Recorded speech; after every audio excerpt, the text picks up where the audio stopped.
Okay, good day engineers. So, tatakil natin ngayon is under principles of structural analysis and design. So, shout out muna sa mga ka-Falconians natin dyan, no? So, sa hindi pa nakaka-enroll, enroll na po sa Falcon Review Center. So, ito yung problem na itatakil natin ngayon, guys. A plain concrete beam has the following dimensions. So, may width daw na 300 mm and height na 600 mm. So, compressive strength niya, 34 megapascals.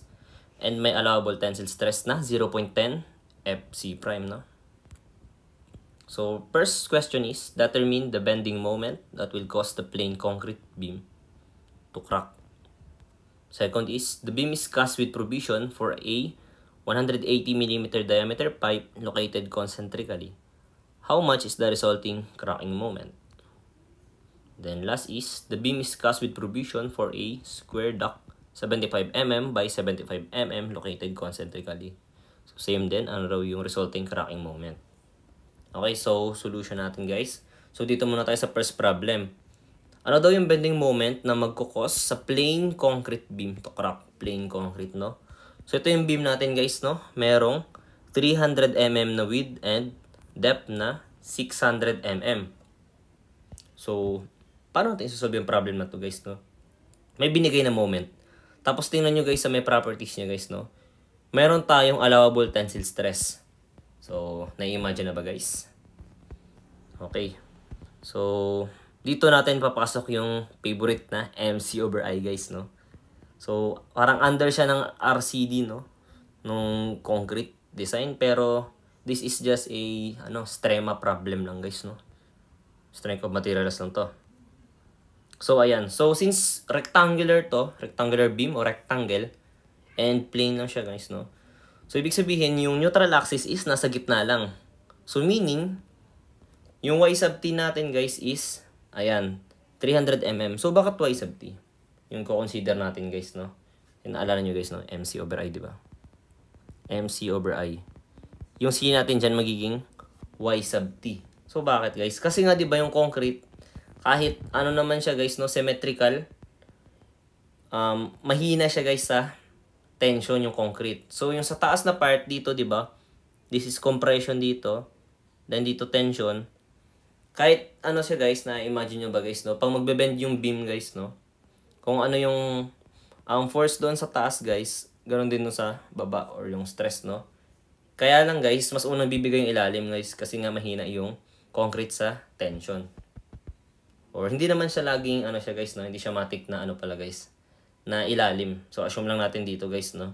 Kung simple supported siya. Kasi kung cantilever, di ba, sa taas yung magiging tension side guys, no?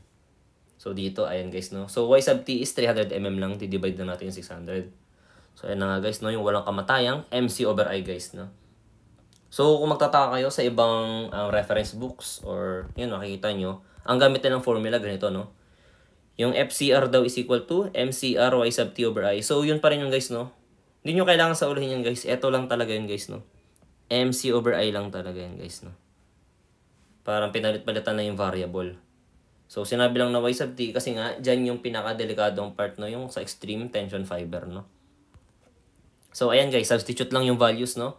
Yung FCR natin yun na yung allowable tensile stress, no? Yung F sub t. So, 0.10 times 34 is equal to MCR. Yan yung hinahanap natin, guys, no? Determine the bending moment. So, yan yung hinahanap natin. Yung cracking moment, guys, no? Times yung C natin or Y sub t na 300 mm over the moment of inertia. So, ano bang moment of inertia? This is a rectangle, no? So, that is BH cube over 12 lang, guys, no? Kaya, 300 times 600 cube over 12. Sa pag-calculator guys, ito yung lalabas na sagot guys, no? 6120000. Since ginamit natin is millimeters tsaka megapascal, matik na Newton yung sa force. So, moment yan, Newton mm yung lalabas guys, no? So, paano i-convert sa kilonewton meter? Di-divide lang natin ng, ayan guys, no? Divide nyo lang ng 10 raised to 6, no? So, lalabas na, ayan guys, no? MCR is equal to 61.2 kilonewton meters, no? Kilonewtons meter. So, ayan guys, may sagot na tayo sa number 1. So, number 2 tayo guys. The beam is cast with provision for a 180 mm diameter pipe, no? Located concentrically. So, ito yung magiging figure natin, guys. Hindi naman nagbago dimension ng beam. Pero, magkakaroon na siya, guys, ng butas sa gitna, no? Kasi lalagyan to ng pipe. So, ano mangyari? Determine the resulting cracking moment, guys, no? So, meaning, mas hihina yung beam. Kasi nga, may butas na siya, eh. Bababa yung moment of inertia niya, guys, no? So, ayan. 180 mm yung diameter nito. Since circle siya, ang centroid ng circle is sa gitna pa rin, no? Then, nilagay naman din siya sa gitna ng beam. So, automatic yung neutral axis, hindi magbabago, guys. Nasa gitna pa rin yan, guys, no? So, ibig sabihin, y sub t natin is 300 mm pa rin. So, anong magbabago dito, guys? Ang magbabago lang is yung moment of inertia natin, guys, no? So, ito na. Saan galing to? Moment of inertia ng rectangle, bh cube over 12, minus, babawasan natin eh, halo yan eh, kaya minus. Diba, pi over 64 times d to the fourth. Diameter niya, 180, kaya ito guys, no? Ito na yung sa butas, yung sa circle. So, yung value nan guys, type nyo na lang sa calcu, then store nyo sa A. So, practice tayo guys, no, na mag-store kasi mahaba yan eh, kaysa isulat nyo mano-mano. Mag-store na lang tayo sa calcu. Okay? So, ano nang gagawin guys? May, ano na tayo, moment of inertia. Walang kamatayang MC over I, no? So, yun pa rin, hindi magbabago. Dito pa rin tayo sa tension side, guys, no? Na 300 pa rin, no? So, allowable tensile na 0.10 times 34. Then, MCR times 300 over A. So, masasolve natin na si MCR is, ayan, guys, no? Lalabas sa calcu. Then, divide sa 10 raised to 6. Eto, lalabas, guys, no? 60.6 kilonewtons meter. Okay? Goods na goods ba guys? Getch ba getch? Nang kahirap-hirap. So, number 3 tayo guys. Last problem, no? Ganun pa rin walang pinagbago. Pero imbis na circle, ang ilalagay is square duct, no? 75 mm by 75 mm. So, ayan guys, no? 75 mm yung isang side.